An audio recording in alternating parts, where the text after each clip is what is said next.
Laban lang. 2 years na lang na. 2 years. Tanawan ninyo, look, the midterm elections, they never won. They want to, give you the perception of that they're still standing, there, but wala na, they're crumbling.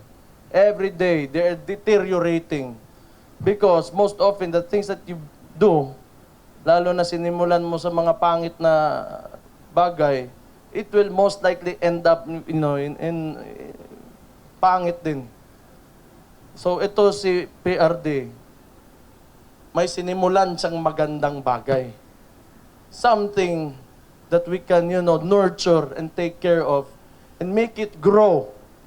Pwede natin pagandahin. Murag tanom ba? Mura na sa gliso nga gitanom nimo. Huwag ka ng mangga sa inyong likod, ka ng lubi. It's only a seed that He planted in all of us.